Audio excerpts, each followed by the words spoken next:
Before we get started, I started another video off like this, but the same thing keeps happening. I always find myself giggling to myself when I think about when people found my channel. If you can tell by my thousands of videos, I'm all over the place, right? But every once in a while, I stay on a particular topic because I want to make multiple videos to document this period of my life. Whether it's super positive or I'm talking shit to people online. And I feel especially sorry for the spiritual people. You found a spiritual video of mine, you saw me debating or just sharing my opinions about religion or whatever. Man, this guy gets it. Or I disagree with him, but he's very articulate. Wow, this guy, I like this guy. Authentic, raw, uncut. I like this guy. I'm gonna subscribe to him. And then the next video, I'm talking shit to someone online. Listen, when I set out in the creation of this channel, I wanted to be like the One Piece of YouTube. I wanted to have thousands of episodes, right? But every video, I want to be authentic. And sometimes I am happy and chipper. And sometimes I'm ready to talk shit to somebody. I want to play the game in its entire capacity. This is the internet. Let me play. But you'll find that even if I'm talking shit, even if I'm lyrical, spiritual miracle, even if I'm questioning something that you don't like, I'm still providing information. And I just wanted to point that out. Because I'm done dealing with the bottom of the barrel for now. And we'll hopefully ride out the rest of the year on a positive note. Maybe. No promises. Anyway, I've labeled this video, I titled this video, Weaponized Manifestation, or something to that effect. Now, I'm not saying to go out here and start manifesting evil. Because if you read the Kabbalion, if you read some of the basic universal laws, what goes around comes around. This is called karma. This is called cause and effect. This is what, biblically speaking, you reap what you sow. This is why Neville Goddard taught me very early on when I was learning about manifestation to always operate by the golden rule. Do unto others as you would have them do unto you. So if you go out there and wishing evil on people, you might manifest it. But you better be ready for it when it comes back around and don't be surprised when it does. You feel me? What I'm saying about weaponized manifestation is more so recon. You're not weaponizing it. You're using the principles of metaphysics. You're using the processes that you know about manifestation to read people. You see? If someone is always gossiping, what do you think their world consists of? If you go out for drinks with someone for the first time and they get into a bar fight and you say, okay, maybe that was just a one-off, people be drinking, but then they did it again. What do you think their world consists of? Where attention goes, energy goes.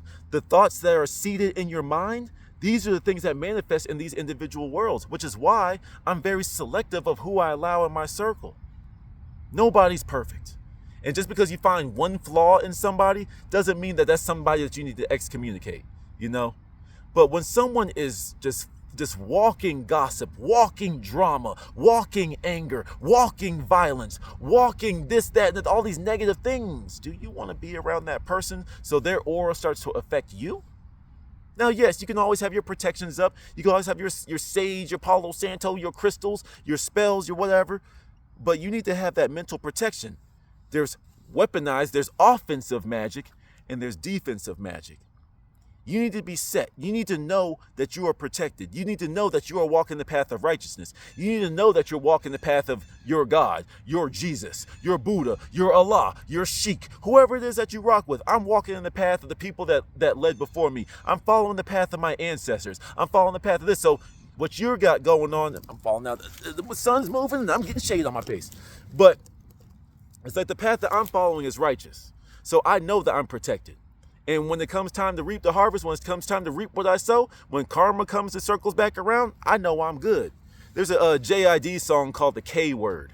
And it's a song all about karma. And then it says that every time karma, every time karma comes around, they all call her a bitch. Because, the phrase karma is a bitch, But but she liked that shit. That song is hard, bro. That song is hard, But for real, though, it's like when karma comes around, I ain't afraid. I know what I do in this world, so I know I'm protected. I'm in the light. I may be like a dark soul, but I lead people to the light. Darkness is nothing but all the light absorbed. You have to understand different definitions of words that suit you. We are all walking in our individual paths. And I'm going way off topic because I just started preaching. But how you do this, though, is like you read people. You read people. And this is how you know who to allow to get close to you. Auric fields is this invisible bubble around us that is a representation of our energy. If someone, let's just say you're in a mall or something, you're at a concert, and you walk past someone with a weird energy, they don't have to say nothing to you. They walk by you and you're just like, the fuck? Ugh, I get a bad feeling about that dude. You know? You have kids and you got a babysitter, especially with women, especially with mothers, because women are more sentient. You know, they feel more than us. So if my girl were to ever tell me, like my future baby mama or whatever, when she were to say like, hey, we need to get a babysitter real quick. How you like it? Babe, I get a bad feeling about that girl. I get a bad feeling about that dude. Say less. If you have any inkling of a bad idea, no, we're not doing it. I trust your instincts. No, because your instincts, they're picked up. Our hairs are antennas. We've been taught to shave all of this because it looks cute and these are beauty standards. Your hair is antenna. They're filaments and they react to energy. When something bad is happening or you're scared, your antennas reach out. They extend to receive more information. That's why your hairs rise. When you cut them off, you're getting rid of a layer of defense. But you do it in all to look cute, whatever. You know what I'm saying? Now, there's other ways. Just because you cut your hair off doesn't mean that you can't have common sense. But, you know, that's just one of the physical representations of this principle. You know? You guys have to be in touch with yourselves, though. Before you can read other people, you really have to see yourself. How many of you are unintentionally harboring a victimhood mindset? Some of you say, I'm not. But some of you are and you don't even know it, right? My biggest pet peeve is victims. I can't be around a victim. I don't care if you're great. I don't care if you're rich. I don't care if you're popular. I don't care if you're awesome. If you're a victim, this always happens to me. Oh, I never win. Oh, and you just repeatedly. I will never allow you close to me. I don't have time for that. I can hang out with a demon before I hang out with someone with a victimhood mindset. Because that's infectious. And that infects the mind. And when that infects your mind, that's all you see. But you have a victimhood mindset. When something bad happens to you, you always say, oh, why does this always happen to me? Once you make that calibration and you say, well, instead of this isn't happening to me, this is happening for me. This is all just a building block. This is just a moment and experience in my life to get me to my end goal. Once you make that simple shift, a shift from like a light switch, off, on. Oh, however, I did that backwards, but you know what I'm saying? On, off, a simple flip of your mindset can get you to see the world in a completely new space. You didn't get that, man, I didn't get that job because I'm black.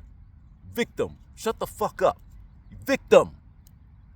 Why would you want to, if that were the reason, not the fact that you spelled your own name wrong on your resume, if that were the case, why would you want to work there?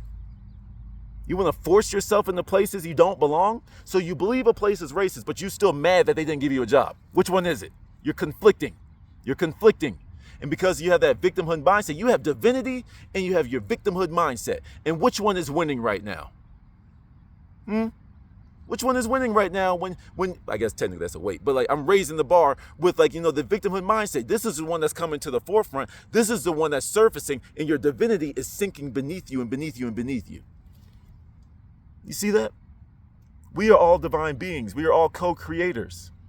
You know, that's just my personal belief. I believe that God is within all of us, and it is our job to be good stewards to express the divinity within us. Now, you can believe you're a born sinner and all that type of stuff, but nevertheless, if you choose to eat something, you can go eat it, right? If you choose to drive somewhere, you can go drive there, right? You made a choice. Make the choice to make your mind as clean and pure as possible. So when you see dirty, you can be like, oh, okay. You know, that's what you need to be able to do. You need to know thyself as deeply as possible so you can recognize different energies. You hung around somebody and now you got different thoughts. Wait, this isn't my energy. This isn't how I think. I rebuke that in the name of in the name of Jesus. But I rebuke that. That's not my energy. I reject that energy. I have nothing to do with that. That is not my energy, and I do not accept it. If somebody sent you a bill in the mail, would you pay it if it wasn't yours? Your name is Bob, but Stacy's mail came to you. Are you going to pay her bill? No. So why are you going to accept their energy? Did you ask for it? Did you accept it? No. I mean, you may have unconsciously accepted by being in its space for that long. But when you get out of it and you get back to your own space, even when you are the space, you can walk through the darkness and radiate your light. But for those of us, we all get caught slipping. We get, we hear someone stupid and we have to say something. It's a character flaw of mine. I'm petty. What I'm saying? I will stoop to your level and I'm going to beat you at your own game. That's just how I am. I don't know. But nevertheless, when you walk in the darkness, shine your light. You know what I mean? Stand on your principles. If you're not a smoker, if you're not a drinker, and you go to a party, yo, come on, bro, yo, you gotta drink, yo, you weird if you don't smoke, you weird. Stand on your principle. If all of your girlfriends is over here like, ooh, I'm about to fuck me that nigga. Ooh, he a basketball player. Ooh, I'm about to give him some. Who you fucking today, girl? And you like, yo, no, I'm saving myself, or at least let me be in a real relationship. I'm not gonna give my body out like that. Thank you. Ooh, girl, stank. Z-snap. All the shit that women do to peer pressure one another. You see what I'm saying? Stand on your square. They gonna get all used up and then they gonna catch some shit. They gonna get pregnant too early. And you just gonna be sitting here reading your book, sipping your tea, told you, with your pinky lifted. You feel me? But nevertheless, to summarize everything I was saying, because I know I went all over the place with that one. I get excited when I talk about manifestation and stuff. But nevertheless, when you realize you change your frequency, you attract different things. Nobody is different from you. So the things that these people are attracting, is it positive or negative? Are they happy and go lucky, or are they depressed, sad, and miserable? Are they projecting? Are they always speaking words of power or words of weakness? These are easy ways to tell. So you weaponize manifestation as a shield, I guess. You defensitize manifestation as your shield to say, okay, I know how these principles work. And this is a universal law, which means it's common amongst all people.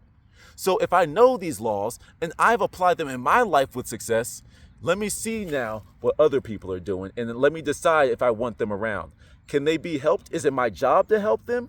Or is that just their own personal journey? Are they a good person with a few shortcomings, or are there way too many shortcomings that I can't ignore? These are all the things that become very aware to you when you apply this practice. Till the next one.